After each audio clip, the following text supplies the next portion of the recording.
యేసుని ప్రేమ ఛానల్ కి స్వాగతం.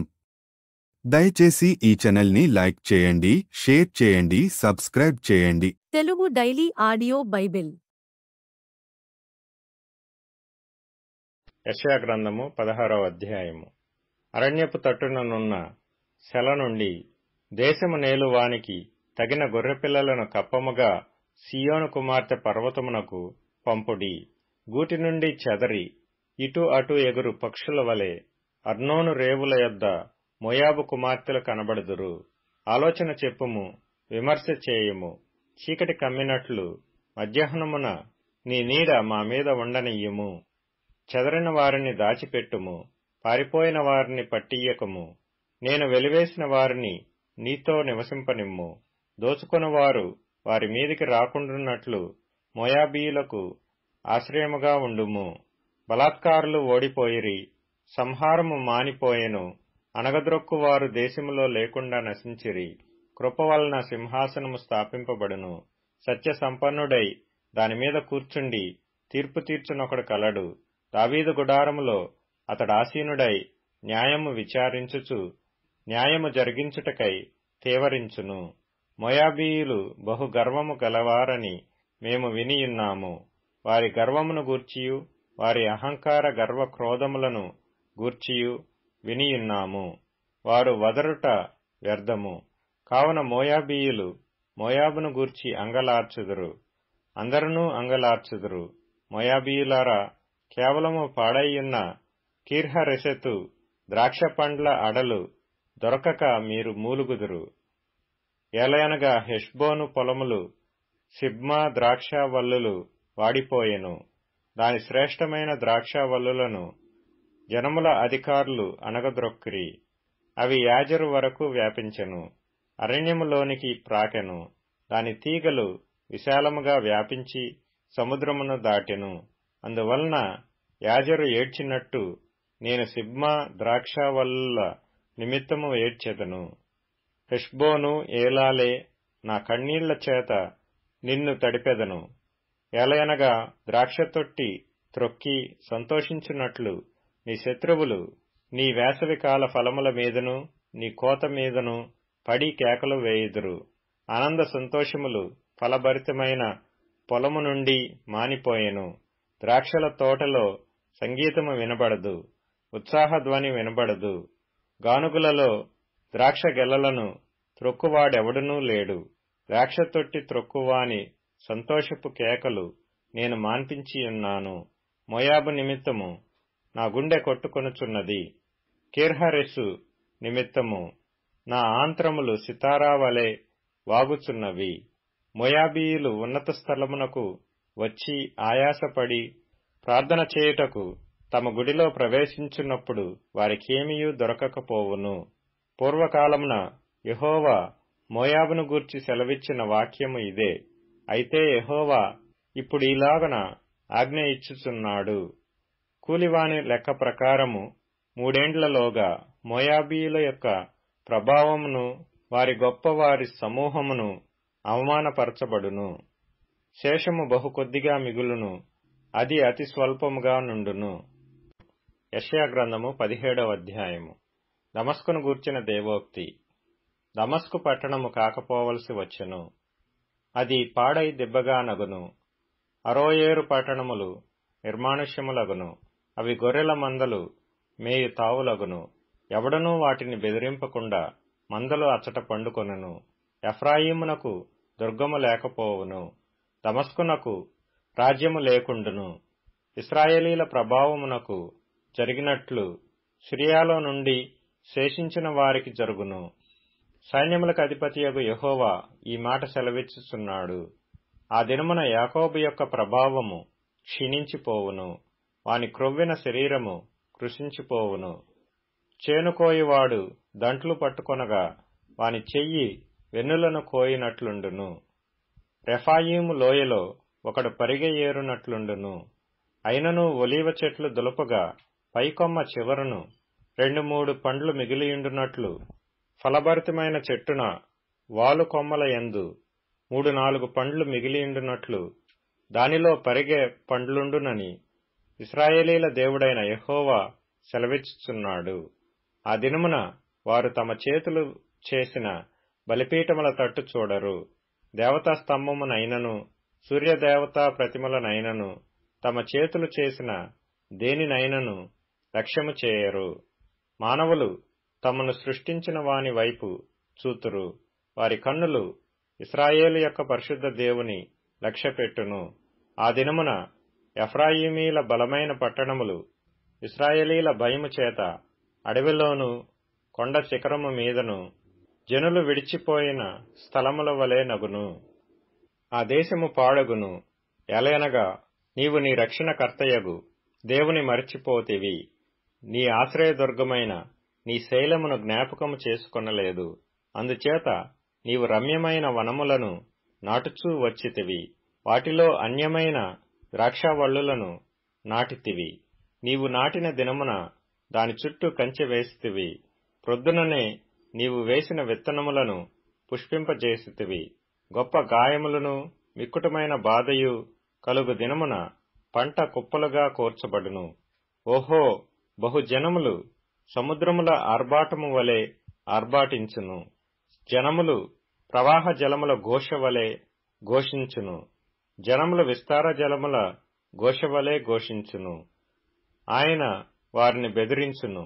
వారు దూరముగా పారిపోవుదురు.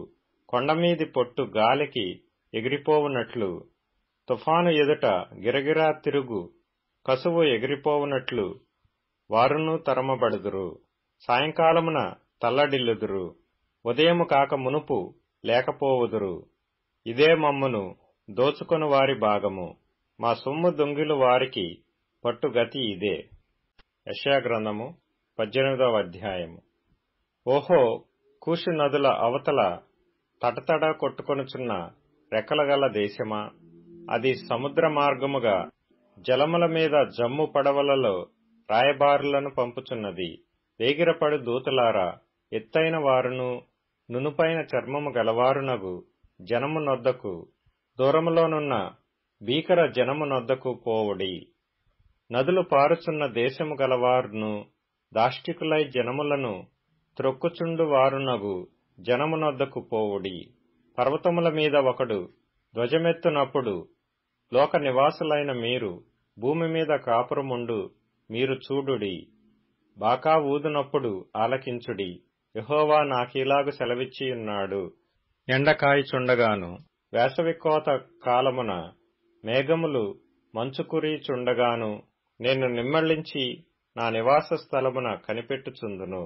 కోతకాలము రాక మునుపు పువ్వు వాడిపోయిన తరువాత ద్రాక్షకాయ ఫలమగుచుండగా ఆయన పోటకత్తుల చేత ద్రాక్ష తీగలను నరికి వ్యాపించు లతాతంతులను కోసివేయును.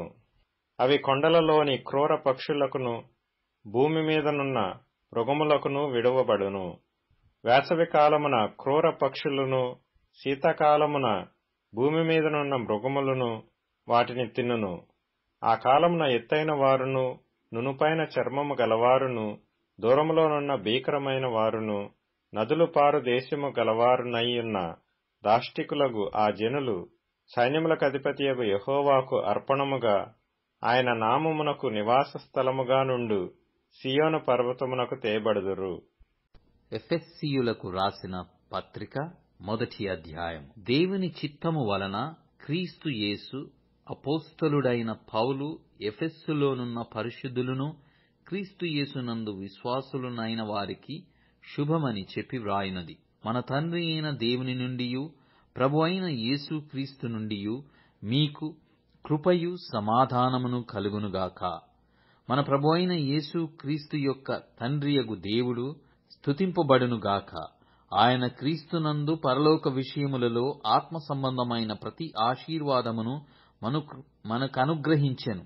ఎట్లనగా తన ప్రియునియందు తాను ఉచితముగా మనకనుగ్రహించిన తన కృపా మహిమకు కీర్తి కలుగునట్లు తన చిత్త ప్రకారమైన దయా సంకల్పము చొప్పున యేసుక్రీస్తు ద్వారా తనకు కుమారులనుగా స్వీకరించుటకై మనలను ముందుగా తన కోసము నిర్ణయించుకొని మనము తన ఎదుట పరిశుద్ధులమును నిర్దోషులమునై ఉండవలెనని జగత్తు పునాది వేయబడక మునుపే ప్రేమచేత ఆయన క్రీస్తులో మనలను ఏర్పరచుకొనెను. దేవుని కృపా మహాదైశ్వర్యమును బట్టి ఆ ప్రియుని యందు ఆయన రక్తము వలన మనకు విమోచనము, అనగా మన అపరాధములకు క్షమాపణ మనకు కలిగియున్నది. కాలము సంపూర్ణమైనప్పుడు జరగవలసిన ఏర్పాటును బట్టి ఆయన తన దయా సంకల్పము చొప్పున తన చిత్తమును గూర్చిన మర్మమును మనకు తెలియజేసి, మనకు సంపూర్ణమైన జ్ఞాన వివేచన కలుగుటకు ఆ కృపను మన ఎడల విస్తరింపజేసెను. ఈ సంకల్పమును బట్టి ఆయన పరలోకములో ఉన్నవే గాని భూమి మీద ఉన్నవే గాని సమస్తమును క్రీస్తునందు ఏకముగా సమకూర్చవలెనని తనలో తాను నిర్ణయించుకొనెను. మరియు క్రీస్తునందు ముందుగా నిర్ణయించిన మనము తన మహిమకు కీర్తి కలుగజేయవలెనని దేవుడు తన చిత్త ప్రకారమైన సంకల్పమును బట్టి మనలను ముందుగా నిర్ణయించి ఆయన యందు స్వాస్థ్యముగా ఏర్పరచెను. ఆయన తన చిత్తానుసారముగా చేసిన నిర్ణయము చొప్పున సమస్త కార్యములను జరిగించుచున్నాడు. మీరును సత్యవాక్యమును, అనగా మీ రక్షణ సువార్తను విని క్రీస్తునందు విశ్వాసముంచి వాగ్దానము చేయబడిన ఆత్మచేత ముద్రింపబడితిరి. దేవుని మహిమకు కీర్తి కలుగుటకై ఆయన సంపాదించుకొనిన ప్రజలకు విమోచనము కలుగు నిమిత్తము ఈ ఆత్మ మన స్వాస్థ్యమునకు సంచకరువుగా ఉన్నాడు. ఈ హేతువు చేత ప్రభువైన యేసునందలి మీ విశ్వాసమును గూర్చియు పరిశుద్ధులందరి ఎడల మీరు చూపుచున్న విశ్వాసమును గూర్చియు నేను వినినప్పటి నుండి మీ విషయమై మానక దేవునికి కృతజ్ఞతాస్తుతులు చెల్లించుచున్నాను. మరియు మీ మనోనేత్రములు వెలిగింపబడినందున ఆయన మిమ్మును పిలిచిన పిలుపు వల్లనైనను నిరీక్షణ ఎట్టిదో, పరిశుద్ధులలో ఆయన స్వాస్థ్యం యొక్క మహిమైశ్వర్యమెట్టిదో ఆయన క్రీస్తునందు వినియోగపరిచిన బలాతిశయమును బట్టి విశ్వసించు మనయందు ఆయన చూపుచున్న తన శక్తి యొక్క అపరిమితమైన మహాత్యమెట్టిదో మీరు తెలుసుకొనవలెనని మన ప్రభువైన యేసుక్రీస్తు యొక్క దేవుడైన మహిమా స్వరూపియగు తండ్రి తన్ను తెలుసుకొనుటయందు మీకు జ్ఞానమును ప్రత్యక్షతయును గల మనస్సు అనుగ్రహించునట్లు నేను నా ప్రార్థనలయందు మిమ్మును గూర్చి విజ్ఞాపనం చేయుచున్నాను. ఆయన ఆ బలాతిశయము చేత క్రీస్తును మృతులలో నుండి లేపి సమస్తమైన ఆధిపత్యము కంటెను, అధికారము కంటెను, శక్తి కంటెను, ప్రభుత్వము కంటెను ఈ యుగమునందు మాత్రమే కాక రాబోవు యుగమునందును పేరు పొందిన ప్రతి నామము కంటెను ఎంతో హెచ్చుగా పరలోకమునందు ఆయనను తన కుడి పార్శ్వమున కూర్చుంటబెట్టుకొని ఉన్నాడు. మరియు సమస్తమును ఆయన పాదముల క్రింద ఉంచి సమస్తము పైని ఆయనను సంఘమునకు శిరస్సుగా నియమించెను. ఆ సంఘము ఆయన శరీరము. సమస్తమును పూర్తిగా నింపుచున్న వాని సంపూర్ణతయై యున్నది. దయచేసి ఈ ఛానల్ని లైక్ చేయండి, షేర్ చేయండి, సబ్స్క్రైబ్ చేయండి.